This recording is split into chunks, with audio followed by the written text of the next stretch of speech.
지난주 어느 한 왕을 우리가 살펴봤거든요. 지난주 어느 왕일까요? 지난주 우리가 살펴본 왕의 이름이 뭘까요? 누가 말씀해 주세요? 똑똑하십니다. 이스라엘의 왕 하면 여러 왕이 있는데 마지막 때의 왕을 우리가 기억했을 때 요시야를 생각하세요. 왜 그러냐면 그 다음에 나오는 왕들, 그 다음에 나오는 왕이 4명의 왕이 나오거든요. 여호아하스, 여호야김, 여호와긴, 시드기야 4명의 왕이 나오는데 그 4명의 왕은 하나같이 어떻게 됩니까? 남유다의 멸망, 남유다의 마지막 끝자락을 그대로 보여주는 모습밖에는 나타나지 않습니다. 오늘 우리가 읽은 24장은 여호야김, 이 한 왕을 이야기합니다. 7절에 걸쳐서 이 왕을 이야기하는데 그 왕으로 끝나지 않고요, 7장에 걸쳐서 여호야김과 또 이 여호야긴, 시드기야, 남유다의 남은 왕들을 다 이야기합니다.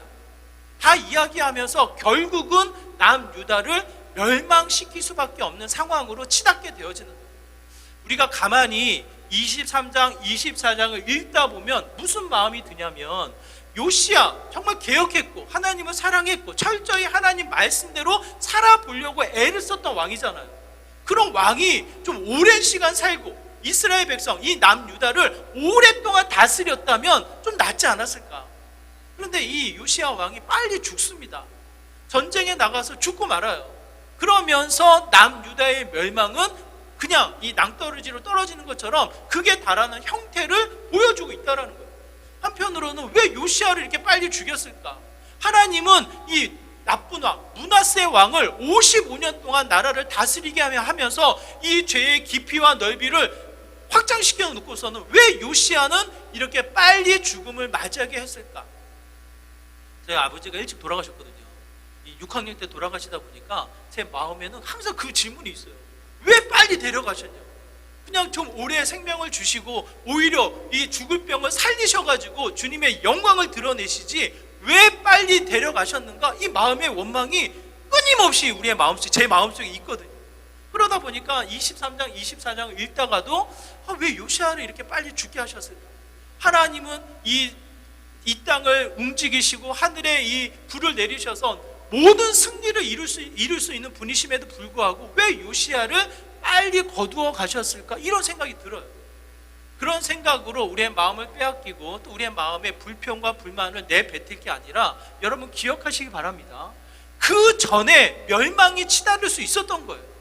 요시야 때문에 그 시대의 멸망이 피했을 뿐이고, 더 나아가 뭡니까? 하나님의 이 뜻, 하나님의 말씀, 그들의 죄된 근성은 어떻게 해요? 더 이상 내버려 둘 수 없는 죄의 깊이와 넓이로 점점 더 확장되어지고 넓어져 나가는 형태를 보여주고 있다는 거예요. 오늘 본문의 여호야김의 상황을 여러분이 잘 그려보시기 바라요. 이게 제가 잘 설명드리고 싶은데 왕들 이야기하면 머리가 아프잖아요. 남의 왕 외우는 이름도 외우기 어렵고 이 상황도 이해하기 어려운데 지도를 보면 좀 쉽게가 이해될 것 같아요. 제가 그래서 지도를 가져왔습니다. 무슨 상황이냐면 요시야 왕이 이집트와 바벨론 그 사이에 놓여져 있습니다. 이 바벨론이 쉽게 넘어올 수 없는 게 아수르라는 나라가 이 요시야가 다스리는 유다 땅 위쪽에 있었거든요. 이 아수르라는 나라가 크게 이 나라가 이 힘을 가지고 있다 보니까 바벨론이 쳐들어오지 못하는 상황이 있었거든요.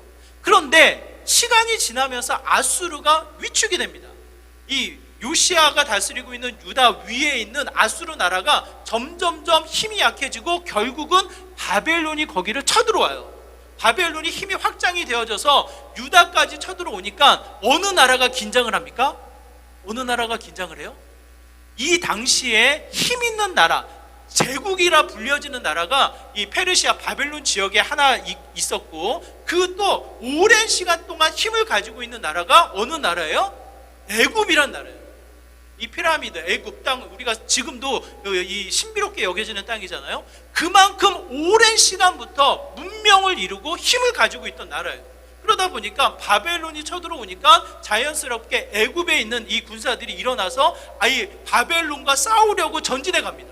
그 소식을 들은 요시야가 무슨 이유인지 모르겠는데 애굽 땅 올라가서 싸우려고 하는 이 애굽 땅에게 공격을 들어가요. 그래서 결국 요시야는 죽음을 맞이하게 되어지고 이 남유다가 어디에 이 애굽 땅에 정복이 돼서 이 갈그미스라는 지역에서 전쟁을 치르게 됩니다. 그때 요시야는 죽음을 맞이하게 되고 누가 왕이 됩니까? 요시야의 아들 여호아하스가 왕이 되어져요. 근데 여호아하스가 장남이 아닙니다. 큰 아들은 어렸을 때 죽었고 둘째 아들이 여호야김이 있고 셋째 아들 여호아하스가 왕이 되는 거예요. 그러니까는 우리가 생각했을 때는 아마 여호아하스가 조금 더 뛰어났나 보다, 백성들에게 좀 더 힘을 인정받았나 보다, 이렇게 생각할 수가 있겠죠. 여호아하스가 왕이 됩니다. 그 사이에 이 갈그미스 전쟁이 벌어지는데 이 양쪽 나라가 먼 지역을 떠나와서 전쟁을 치르다 보니까 어느 한쪽으로 기울지 않고 그냥 서로가 지쳐가지고 전쟁이 끝나버려요. 그러면서 바벨론은 다시 돌아가게 되고 애굽도 다시 돌아가게 되는데 어느 나라를 거쳐 들어가요? 어느 나라를 거쳐서 지나가게 되어져요? 지도로 보시면 답이 나오는데 유다를 거쳐서 지나가잖아요. 유다를 거쳐서 지나가다가 요시야를 죽였고 다시 내려오는데 어디를 거쳐요? 유다를 거치는 거예요. 그런데 보니까 여호아하스가 왕이 되어 있거든요. 요시야의 아들 여호아하스가 왕이 되어 있는 모습을 보고 어떻게 합니까? 그 여호아하스를 데려갑니다. 데려가다가 이 3개월 만에 왕이 폐위가 되어지고 데려가다 죽고 말아요. 그러면서 그 자리에 누구를 왕으로 세우냐면 누굴 세웁니까? 왕이 죽으면 아들을 왕으로 세웠는데 이번에는 이 여호아하스를 왕위를 폐위시키고 그의 형이었던 여호야김을 왕을 세우는 거예요. 그래서 내려오면서 결국 여호야김이 왕으로 등극을 하게 됩니다. 자, 여호야김이 왕으로 세움을 얻었을 때에 누구를 통해서 힘을 얻어요? 누구를 통해서 왕위를 얻게 돼요? 애굽 땅인 거예요. 애굽 땅. 애굽 땅이 내려오면서 네가 왕해라 이렇게 돼버린 거예요. 그러다 보니까 여호야김은 애굽의 은혜를 받아 왕이 되었고 끊임없이 애굽 땅에 대한 뭐가 있습니까? 이 마음의 그리움이 있는 거예요. 물론 그게 이 관계를 맺어가지고 애굽 땅을 너무 좋아하고 애굽 땅만을 생각했다 그런 건 아니겠지만 자연스럽게 그의 마음은 애굽 땅을 향해서 가게 되어집니다. 그런데 이 애굽 땅이 점점 세력을 위로 펼쳐나갈 이유가 없거든요. 오랜 시간이 되어도 애굽 땅은 그 위치만 지켰지 전쟁을 치르지 않았거든요. 끊임없이 바벨론이 이 영토를 확장하며 전쟁을 일으키게 되는데 이 바벨론의 왕이 느부갓네살 왕이 새롭게 왕으로 등극하자 그 왕의 세력을 넓히기 위해서 어디까지 내려와요? 어디까지 내려옵니까? 남유다까지 오게 되는 거예요. 이미 아수르는 멸망했고 아수르는 힘이 없어서 사라지고 있는 상황이었기 때문에 아수르는 더 이상 걸림이 되지 않고 애굽 땅에 내려온 상황 속에 자연스럽게 남유다까지 내려오는 상황으로 펼쳐지게 됩니다. 그러면서 여호야김이 이제는 누구에게? 이 애굽에게 조공을 바치던 것을 이제는 바벨론에게 조공을 바치는 일로 바뀌어버리게 되는 거예요. 힘의 원리에 따라서 애굽에게 잘 보이던 이 상황이 이제는 애굽은 조용히 있으니까 더 이상 줄 수 없고 이 느부갓네살 왕이 된 이 바벨론에게 조공을 바치는 일을 하게 되어집니다. 이런 와중에 3년의 시간이 지나요. 조공을 바치는 3년의 시간이 지나면서 여호야김은 마음이 흔들려요. 왜? 애굽 땅은 바로 밑에 있고 바벨론은 어디에 있어요? 바벨론 멀리 있잖아요. 한참 멀리 있다 보니까 자연스럽게 그들의 마음은 또 한 번 애굽 땅으로 가게 되어집니다. 그래서 그 마음에 흔들림이 있어요. 눈치를 보고 있는 거야. 어디 쪽에 붙어야지 이 여호야김이 자신의 왕권과 자신의 힘을 키울 것인가를 끊임없이 고민하다가 3년이 지나서 누구에게 붙습니까? 애굽 땅에게 붙어버려요. 애굽 땅. 바벨론에게 조공을 바치는 걸 더 이상 바치지 않고 애굽 땅에게 바치면서 이 여호야김이 배신을 하게 되어집니다. 그게 오늘 본문의 배경이에요. 그러다 보니까 이 바벨론이 그 소식을 듣고 들어오던 조공이 안 들어오니까 어떻게 합니까? 화가 나거든요. 전쟁을 일으켜서 이제는 남유다를 멸절시키는 일을 하게 되어지는 거예요. 여호야김의 이 배신이 결국은 그 아들 여호야긴이 그 왕위를 이어받았지만 3개월 만에 폐위를 당하고 그 동생 이 여호야김의 이 막내 동생 요시야의 막내 아들 이 시드기야가 왕으로 세워지는 거예요. 자, 제가 이렇게 설명을 드리면 어때요, 여러분? 복잡하죠? 복잡하잖아요. 이 유다가 남유다의 왕조를 보면 왕이 죽으면 아들이 왕위를 이어서 남유다 다윗의 왕조를 세워나갔는데 마지막 때가 뒤섞여 버리는 거예요. 뒤섞이면서 결국은 뭡니까? 여호야김의 상황을 여러분 한번 생각해 보시기 바라요. 나름대로는 국제적인 정세를 가지고 어디에 붙어야 되는가, 이 나라를 어떻게 지켜야 하는가를 엄청 고민하며 결국 그는 누구를 붙잡습니까? 누구를 붙잡아요? 애굽 땅을 붙잡는 거예요. 애굽 땅을 붙잡으면서 바벨론에게 드리고 있던 조공을 드리지 않는 상황이 돼버리게 된 거예요. 국제적인 정세를 관찰하며 자신의 가장 지혜로운 방식을 택했다라고 논하지만 결국 그 결과는 뭡니까? 결국 하나님이 말씀하셨던 심판, 남유다가 포로로 끌려가며 남유다가 뿔뿔이 흩어지는 상황을 오히려 더 급하게 초래하는 이 상황으로 만들게 되어졌다는 것을 이야기합니다. 제가 우리 교회 청년 한 명이 지금 훈련받고 있거든요. 특수훈련을 받고 특수부대에 이제 그 충남대 군사학과인데 특수부대에 착출되어서 특수부대 이 낙하훈련, 이 낙하선 이 비행기 타고 떨어지는 훈련을 지금 하고 있는 중이에요.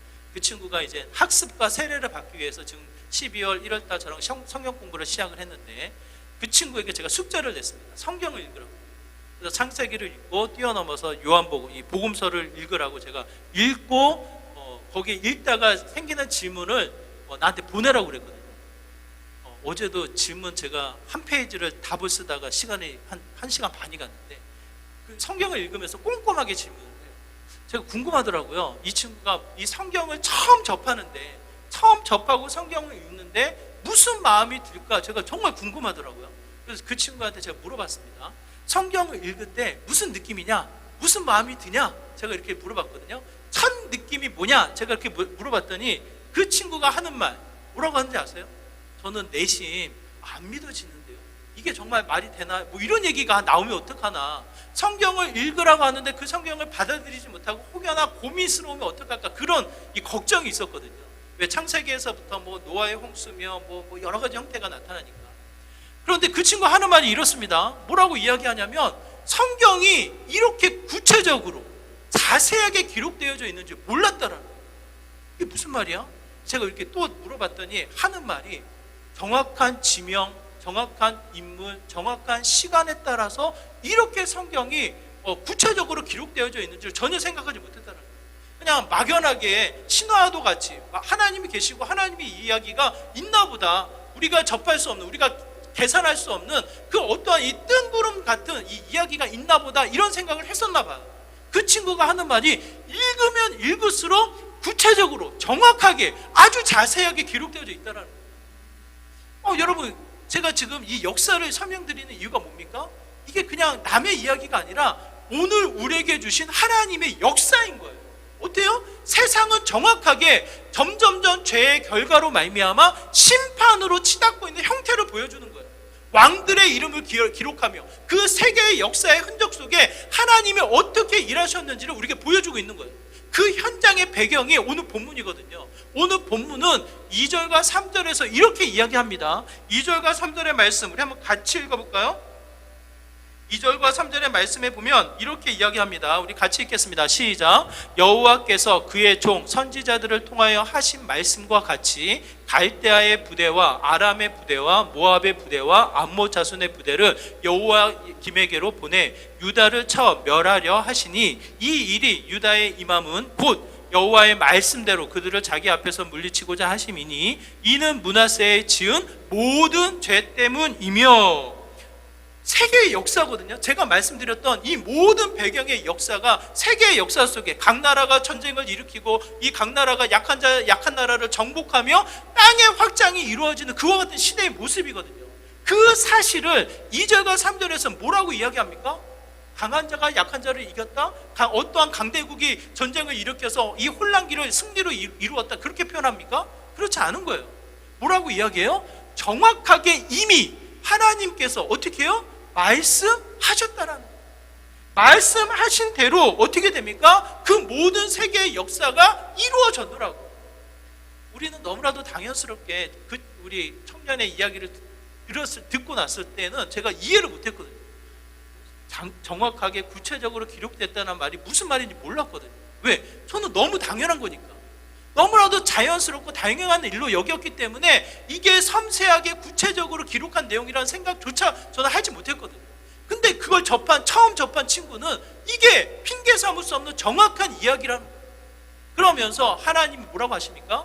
이 전체 세계의 역사를 누가 다스리셔요? 누가 이끄셔요? 그 모든 일들을 누가 우리로 하여금 알게 하십니까? 숨겨놓으십니까? 하나님이 알게 하신다.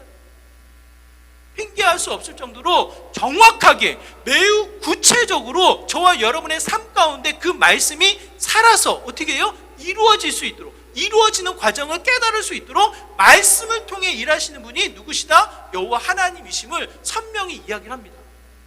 여호야김은 이 국제적인 정세를 가지고 본인이 생각했는지 모르겠어요. 본인이 어디에 붙을까? 어디에 붙으면 좀 더 유리할까? 이 바벨론이 아수르의 이 전쟁을 통해서 좀 힘이 약해졌으니 오히려 애굽 땅에 붙으면 더 나을까? 엄청 고민하다가 3년이 지나서 배신을 했다는 거 아니겠습니까? 바벨론의 땅을 배신하여 조공을 바치지 않았다는 거 아니겠어요? 얼마나 많은 국제적인 정세에 이 지략가들을 통해서 이 조언을 얻으며 결론을 내렸겠냐고요. 그런데 그 자리엔 뭐가 있습니까? 하나님의 말씀이 이미 있었다는 거예요. 이미 이 여호야김에게 하나님이 정확하게 말씀을 하셨다라는 거예요. 오늘 본문 2절과 3절은 말씀대로 이 모든 일이 이루어졌노라. 이 므낫세의 죄 때문에 말씀대로 이루어졌노라 말씀하고 있지만 이 당시에 일하고 있는 예레미야를 통해서 우리에게 이렇게 말씀하십니다. 예레미야서 1장 2절과 3절인데요. 이 당시에 활동했던 선지자입니다. 우리 한번 같이 읽어볼게요. 시작. 아몬의 아들 유다 왕 요시야가 다스린 지 13년에 여호와의 말씀이 예레미야에게 임하였고, 요시야의 아들 유다의 왕 여호야김 시대부터 요시야의 아들 유다의 왕 시드기야의 11년 말까지 곧 5월에 예루살렘이 사로잡혀 가기까지 임하니라. 뭐라고 기록되어 있습니까? 이미 하나님께서는 누굴 세우셔요? 예레미야를 세우시는 거예요. 예레미야 자신은 어리다고, 자신은 말도 못한다고, 자신은 무슨 일 할 수 없다고 소심해가지고 위축되어져 있는 게 예레미야인데, 굳이 예레미야를 세우고 격려해서 네가 해야 된다고 앞장 세워서 어떻게 합니까? 그 남유다에게 선포하라는 거예요. 이미 누구에게 언제 말씀을 주셨어요? 요시야 13년에 그에게 찾아와 말씀을 주셨다라는 거예요. 더 나아가 여호야김과 시드기야에 이루어지는 모든 상황까지 이 예레미야를 통해서 주신 말씀이 뭡니까? 예레미야를 통해서 주신 말씀은 선명합니다. 뭐예요? 바벨론에게 포로로 끌려갈 것이다. 남유다가 바벨론 갈대아인들을 통해서 멸절하게 될 것이다. 하지만 그것이 끝이 아닌, 포로로 끌려갔지만 다시 70년 만에 돌아오게 될 것이다 라는 그 분명한 메시지를 누가 하십니까? 예레미야를 통해서 하나님이 하셨다라는 거예요. 여호야김이 모른다 이게 아니라, 여호야김이 난 들은 적 없다 이것이 아니라, 분명하게 이 하나님의 이 사람을 세우셔서 하나님이 분명하게 구체적으로 어떻게 합니까? 정확하게 말씀하신다라는 거예요. 여러분, 그런 하나님이 오늘은 말씀 안 하십니까? 여러분의 삶 가운데, 여러분의 일상 가운데, 여러분 얼마나 세상에 눈치를 보며 살아갑니까? 우리 아이들 이 새학년 새학기 누구랑 친해져야 할까? 누구랑 친해져야지 내 마음이 편해질까? 어떠한 선생님이 그래도 나의 마음을 이해하며 나를 좀 도와줄까? 얼마나 많이 눈치를 보며 새학년 새학기 긴장을 하냐고요. 우리 장년부 어르신들, 이 정치 세계 어디에 우리가 마음을 두며 하나님의 뜻이 어디에 있는지 어디에 우리가 확신을 가질 수 있습니까? 하나님의 일하심에 이 말씀을 두고 우리가 다시 한번 분별해 나갈 때 우리가 얼마나 깨어 있어야 하냐고. 세상의 갈림이 뭐예요? 다툼과 갈등으로 나타납니다. 여러분, 성경을 펼쳐놓고 한번 찾아보세요. 예수님이 갈등을 일으키는 상황이 있었는지 한번 찾아보세요. 싸우려고 하면 예수님은 어떻게 하십니까? 피하십니다. 선포하면서 예수님과의 어떤 대적이 나타나면 예수님은 어떻게 하셔요? 그들과 싸우지 않으셔요. 침묵하고 말씀 안 하시고 그냥 피하신단 말이에요. 예수님이 화내시며 싸우신 적은 언제예요? 자신의 감정을 드러내며 화내셨던 것은 예루살렘에서, 교회 성전에서 물건을 사고 팔고 할 때, 물건을 사고 팔고 할 때 이게 하나님 아버지 집이냐, 만민이 기도하는 집이지 이게 아버지 집이냐라고 하며 장사하는 사람들을 엎으십니다. 그때 한번 하나님이 감정을 내세워서 화를 내시지 그 외에 갈등을 일으키며 대적과 싸우며 마치 이 칼을 들어서 싸우는 형태로 예수님이 나타나시냐고. 전혀 그런 모습이 안 나타나거든요. 뭐예요? 하나님, 지금 시대의 흐름 속에 얼마나 우리가 갈등하며 다툼하며 눈치를 보고 있는 시대냐고요. 그 자리에 여러분, 하나님은 침묵하고 계십니까? 하나님은 숨어 계시나요? 하나님은 졸고 계시나요? 하나님 말씀하지 않으시나요? 어떤 한 자매가, 제가 성경 공부할 때도 말씀드렸는데, 어떤 한 자매가 저에게 이 배우자 사모님 만났을 때, 사모님 딱 만났을 때, 처음 만났을 때 이마에 내 여자다 이렇게 써 있었냐고 물어보더라고요. 노처녀거든요. 노처녀 자매인데, 그 자매는 마음이 그런 거예요. 결혼도 해야 되겠는데 확신을 어떻게 갖냐는 거예요. 확신을. 내 남편이다 이렇게 써 있지 않는 이상 어떻게 확신을 갖냐고, 하나님이 그렇게 알려주시냐고 물어보더라고요, 저한테. 여러분 어떠셨어요? 내 남편이다, 내 아내다 써 있던가요? 써 있던가요? 안 써 있어요? 제가 그렇게 얘기했어요. 내 아내다, 내 여자다 이렇게 써 있지 않다고.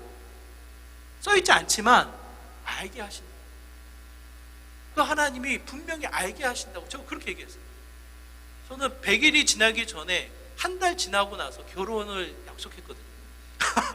5년 연애했습니다. 5년 연애했지만 그럼에도 불구하고 하여튼 그 모든 과정을 지키신 것도 하나님의 은혜라고 저는 생각을 하지만, 저는 제 확신, 제가 가지고 있는 믿음의 틀은 뭐냐면, 분명히 하나님은 알게 하신다.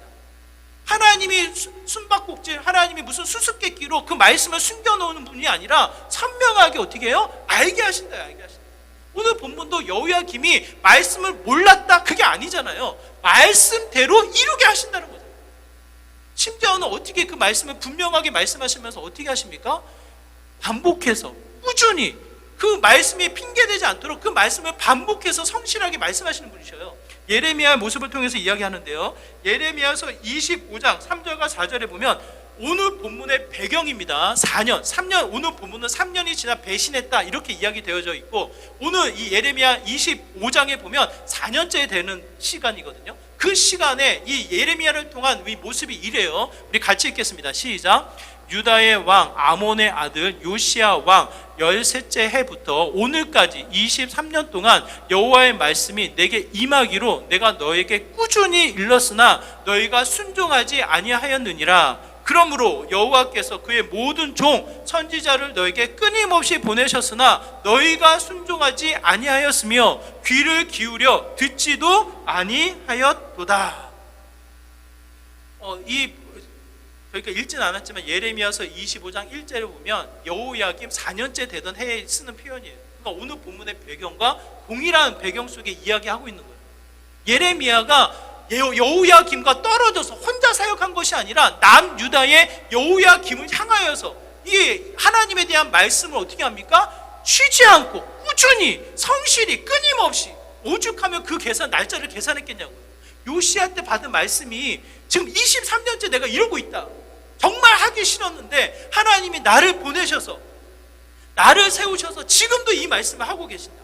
나만 그런 게 아니라 여러 선지자를 세우셔서 그 말씀을 하게 하셨노라고 이렇게 이야기하고 있는 거예요. 여러분, 그런 하나님이 오늘은 우리에게 말씀 안 하시겠습니까? 한 장로님, 제가 전에도 말씀드렸지만 이제 소천하셨는데 고려대 경제학과 교수님이세요. 나름대로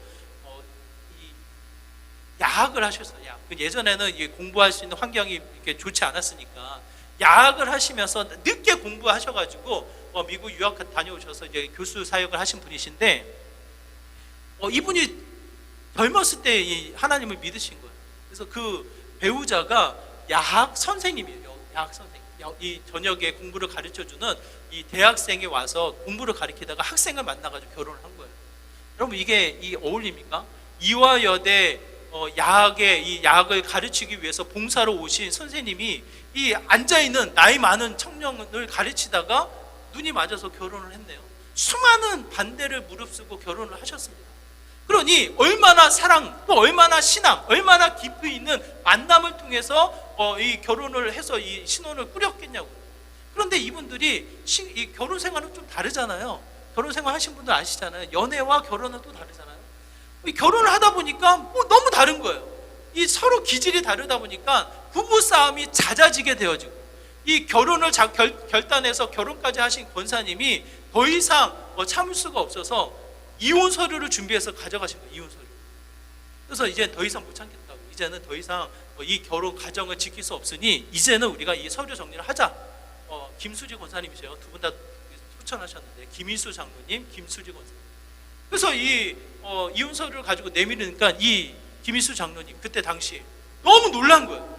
자기는 믿음대로, 자기는 성실대로, 자신의 성품에 따라서 아름답게 가정을 키운다고 했는데 갈등과 싸움으로 이제는 결과적으로는 이혼 서류를 받아봐야 하는 상황이니 얼마나 마음이 답답했겠냐고. 그때 그분이 깨달았다고 하더라고요. 그때 그 권사님 앞에 뭐라고 이야기했냐면, 지금까지 내 멋대로 살았다면 하나님께서 가정을 세우고 하나님께서 교회를 세우며 이 땅에 생명을 주셨을 때에는 그래도 생활 지침서를 주지 않았겠냐.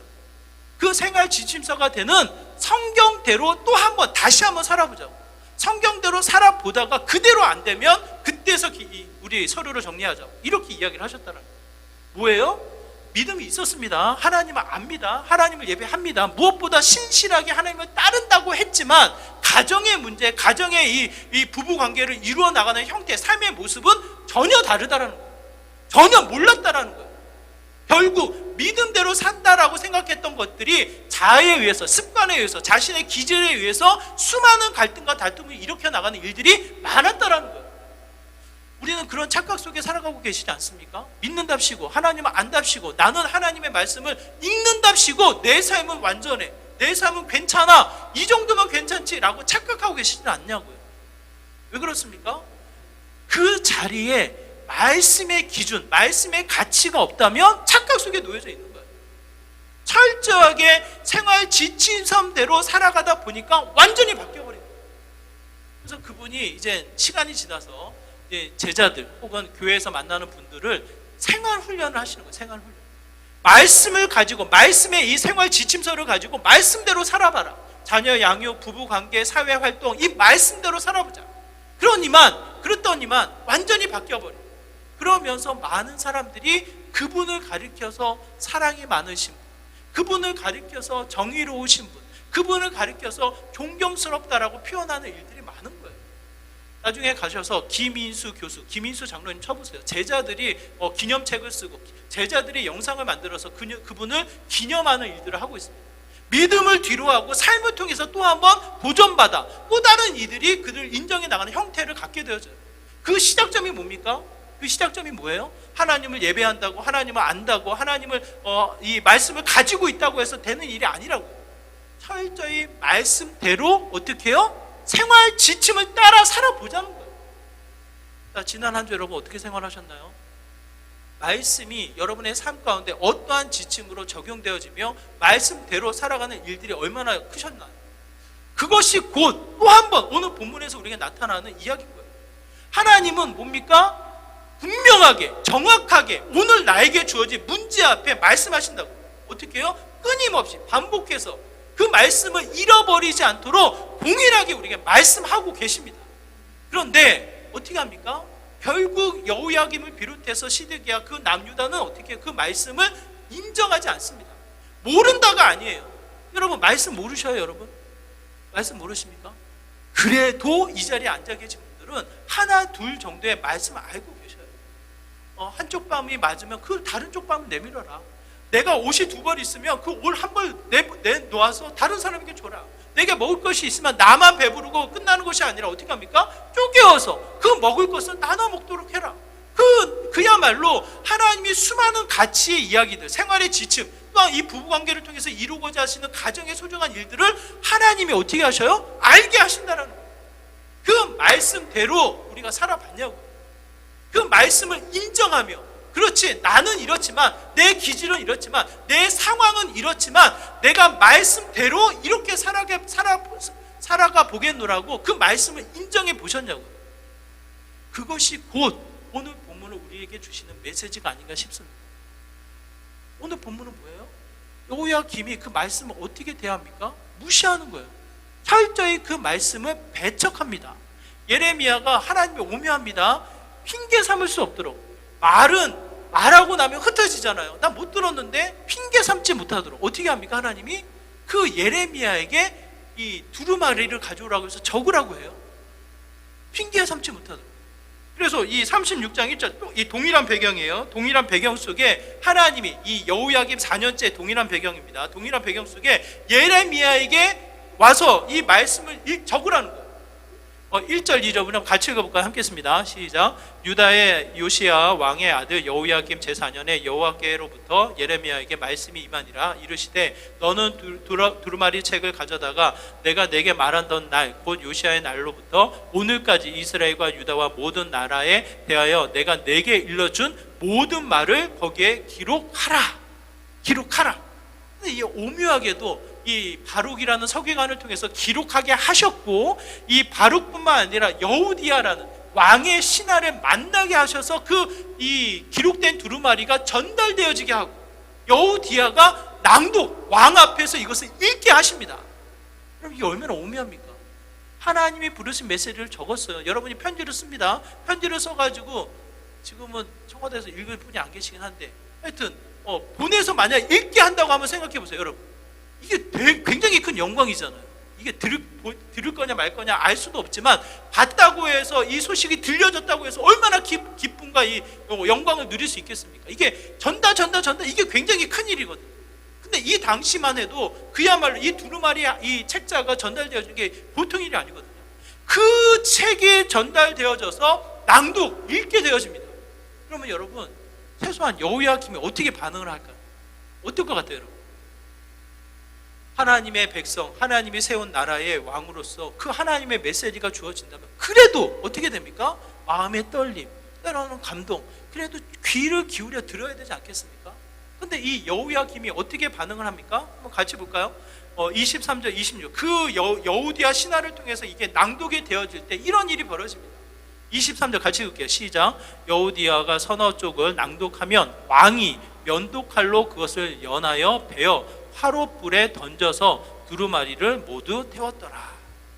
나라가 힘들어서 연료가 없다 보니 추워서 이것을 태웠을까요, 여러분? 우리나라 고구마나 군밤, 이 화로에 이렇게 구워 먹으면 맛있잖아요. 구우면서 하나둘씩 까먹으면 맛있잖아요. 배가 고파서 이것을 태웠을까요? 그 앞에 있던 화로 앞에 이 칼, 이 연필을 깎는 칼, 그 당시에 갈대 잎으로 펜에 잉크를 묻혀서 쓰는 이 습관이 있다 보니까 갈대를 자르는 칼이 있다고 하더라고요. 그 칼로 자르지 않았을까라는 생각이 듭니다. 여러분, 오늘과 같은 종이가 아니에요. 그냥 하면 찢어지는 그런 종이가 아니라 나무를 펴서, 때로는 가죽의 그러니까 양의 가죽을 펴서 쓴 이 두루마리 책자란 말이에요. 책자. 그것을 잘 잘리지도 않은 것을 굳이 잘라가지고 어떻게 됩니까? 화로에 던져서 태웠다라는 거예요. 이게 무슨 일이냐고요. 하나님의 말씀을 인정하지 않을 뿐만 아니라 어떻게 해요? 무시하며, 이제는 배척하며 그 말씀을 대적하는 일을 벌리는 거예요. 26절 어떻게 해요? 예레미야, 이 서기관 바룩과 이 선지자 예레미야를 잡아라, 이렇게 명령을 내리는 일까지 벌리게 되어집니다. 여러분, 이 시대가 말씀의 권위, 말씀의 가치가 사라져 있는 시대 아니겠습니까? 한국 교회의 영향력이 그만큼 떨어져 있는 시대가 왜 그래요? 여러분 따라해 보세요. 나 때문이에요. 아무도 안 따라하시네요. 따라해 보세요. 나 때문이에요. 나 때문에 이 한국 권위가 떨어진 거예요. 왜? 말씀대로, 말씀의 지침대로 우리가 살아가 보지 않으니까. 그 말씀의 능력, 말씀의 영향력이 나타날 틈새가 없으니까. 결국 세상의 어두운 가운데 갈등과 다툼, 누가 잘났는지 못났는지 서로 비방하며 서로 싸우며, 그 자리에서 어떻게 하나님의 영광과 하나님의 빛이 나타날 수가 있겠냐고. 하나님의 일하시는 방식은 철저하게 뭡니까? 내 자신을 쳐 죽여, 어떻게 해요? 내 생명을 드려, 그 생명의 죽음을 통해서 또 한 번 빛과 영광을 드러내는 게 하나님의 가치인데, 서로 살려고 서로 비방하는데 무슨 영광과 빛이 나타날 수가 있겠냐고. 그러므로 또 한 번 제 마음의 울림은 철저하게 분명히 말씀하시는 그 가치를 깨달아 말씀대로 우리가 살아갈 때 그 자리가 생명력이 넘치는 믿음의 귀한 자리가 아닐까라는 생각이 듭니다. 말씀을 인정하고 무시하지 마세요. 여러분, 말씀 무시하지 마십시오. 여러분의 행동이 무시하는 거예요. 말씀을 읽지 않는 것, 말씀을 보지 않는 것, 성경책이 어디에 있는지도 알지 못하는 것, 그 자체가 말씀을 무시하는 거예요. 말씀을 잘라서 태우지는 않았지만 말씀의 인정이 나타나지 않는 거예요. 그런데 어찌 내 삶이 변화가 있겠습니까? 어찌 내 삶이 능력이 나타날 수 있겠습니까? 저는 저와 여러분이 또 한번 말씀대로 살아가 보시기 바랍니다. 말씀대로. 여러분 지금 무엇을 따라서 살아가고 계셔요? 한번 생각해 보세요. 지난 한 주 동안 분주하게 공부했지? 공부했어 안 했어? 은수 했지? 왜 공부했어? 뭘 따라서 공부했어? 열심히 우리 아이들 공부합니다. 방학 기간인데 쉴 틈 없이 학원 다니며 새학년 새학기를 벌써 준비합니다. 벌써 진도를 빼놔야 되는 상황인 거예요. 왜 그렇습니까? 결국은 세상의 흐름에 맞춰서 살아가다 보니까 내가 가야 될 그 미래를 지향하며 내가 가야 될 그 미래, 보이지 않는 그 미래를 두려워하며, 물론 그런 고민하지 않아도 등에서 떠미니까 가는 거예요. 여러분. 그렇잖아요. 직장, 여러분의 사회, 여러분의 활동들, 그게 뭐예요? 여러분 기억하시기 바라요. 말씀대로 해도 됩니다. 말씀대로 따라서 공부하고, 말씀을 따라서 고민하며 진로를 정하고, 말씀대로 따라서 내 배우자를 고민해서 찾고, 그러다 보면 그 자리마다 뭐예요? 말씀의 인도하심, 말씀의 능력이, 말씀의 생명력이 내 삶이 넘쳐나는 일을 보게 된단 말이에요. 제가 말씀드렸듯이 김희수 장로님 한번 성경대로 한번 살아봅시다. 이렇게 해서 이제 이혼을 면했어요. 이혼을 면화뿐만 아니라 그분을 통해서 세워진 게 생활훈련학교예요. 12단계로 이 아담과 하와가 이 신혼 커플로 시작을 하잖아요. 그래서 이 신혼 커플 예비 결혼학교에서부터 시작을 해가지고 이 죽음을 맞이하는 호스피스까지 이 12단계로 인생을 쪼개가지고 성경이 뭘 이야기하는, 그 시대별로 이 아이들을 키워나가는 사춘기 부모가 되어져서, 또한 이 사회의 여러 가지 일들을 감당하면서 이 성경이 나에게 뭘 얘기하는지를 찾아서 그 말씀대로 한번 살아보자는 거예요. 살아보자. 그러다 보니까 다른 세상 사람들에게 인정을 받는 거예요. 다른 이들에게 뭡니까? 영향력을 주는 거예요. 그 모습이 생활훈련학교로 펼쳐지게 되어집니다. 제가 우리 기쁨의 교회가 앞으로 꼭 해야 될 사역 중에 하나가 생활훈련학교로 저는 생각을 하거든요. 여러분 착각하지 마십시오. 주일 예배 드렸다고 해서 끝이 아닙니다. 내가 말씀 30분 읽었다고 해서 나는 믿음이 좋아, 아닙니다. 여러분 착각하지 마십시오. 그 말씀이 살아서 여러분의 삶에, 여러분의 일상에, 여러분의 가정에, 여러분의 이 수고에 말씀이 살아있는 거예요. 그 말씀의 지침이 내 삶의 순종으로 나타나야 하는 거예요. 그 말씀의 권위가 드러나야 하는 거예요. 그게 진정한 생명력입니다. 그 시작점이 아마 3월 달에 시작하는 생활훈련 학교 중에 부부학교가 될 것 같아요. 부부학교. 저는 사춘기 부모학교를 먼저 해야 된다, 부모 교육을 먼저 해야 된다, 그 생각을 했는데, 건강한 부모 아래 사춘기 아이들이 자라나는 거예요. 그래서 이제 우리 교회는 부부들이 다 모범적이시고 너무 사이가 좋아서 필요 없다, 저는 그렇게 생각을 했거든요. 그런데 더 좋아질 수 있도록, 더 깊어질 수 있도록, 더 성경의 가치를 통해서 우리가 더 훈련할 수 있도록 부부학교를 먼저 해야겠다, 그 생각을 하게 되어졌습니다. 그래서 3월 23일 날 우리 문정아 권사님, 정말 바쁘신 분인데 쪼개가지고 오시게끔 됐거든요. 6주 교육인데 하루만 하자고 제가 부탁을 드렸거든요. 중요한 엑기스만 하자. 아는 내용도 있겠지만 하여튼 또 다른 이 도전이 되지 않을까 싶습니다. 이 모든 내용은 딱 하나예요. 뭡니까? 말씀대로 살아보자요. 말씀대로. 생활의 지침이 되는 말씀을 다시 펴서 그 말씀을 가깝게 여겨 그 말씀의 영향력을 누리며 살아보자요. 여러분 그렇지 않으면 시대가요 교회를 떠납니다. 그렇지 않으면요 성경책이 태워져요. 없어져요. 그냥 이사 가다가 이 짐으로 여겨져서 이제 버릴까? 버리게 되는 거예요. 희한하지 않습니까? 교회 다니는 사람도 성경책이 있고 교회 안 다니는 사람도 집에 성경책이 있을까요? 없을까요? 희한합니다. 있어요. 성경책이 보급이 곳곳으로 있단 말이에요. 그런데 그 성경책을 안 읽는 것은 똑같아요. 그러니 이 말씀의 영향력이 나타날 수 있게 됩니다. 여러분 기억하시기 바랍니다. 오늘 시편 119편, 105편, 50편은 105절은 이렇게 이야기합니다. 우리 같이 읽어볼까요? 시작. 주의 말씀은 내 발의 등이요 내 길의 빛이니이다. 여러분 얼마나 세상이 어둡습니까? 우리 아이들 미래가 밝아요, 어두워요? 딴 데 보지 말고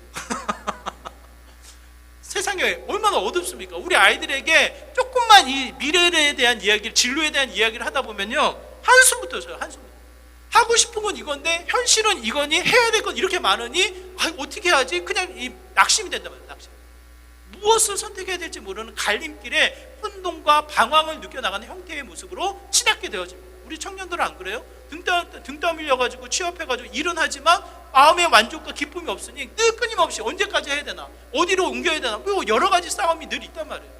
우리 장년부 어르신들 퇴직하면 뭘 해야 될까, 뭐 여러 가지 삶의 부담감이 끊임없이 세상이 빠르게 지나가다 보니까 늘 우리의 마음은 두려움, 방황, 혼란, 보이지 않는 미래가 우리를 두렵게 만듭니다. 그 자리에 뭐가 빛이냐고, 우리 발등에 무엇이 우리에게 등이 되어서 우리의 발길을 인도하냐고, 그게 곧 하나님의 말씀입니다. 여러분, 우리의 삶을 다시 한번 말씀을 인정하십시오.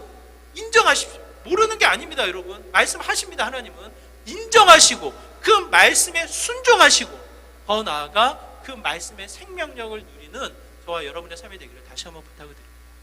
그것이 가능성이, 소망이에요. 말씀의 지침을 따라 또 한번 생명력을 누려나가는 믿음의 귀한 삶 되시기를 주님의 이름으로 축원합니다. 우리 말씀을 기억하시면서 우리 잠깐 기도하겠습니다.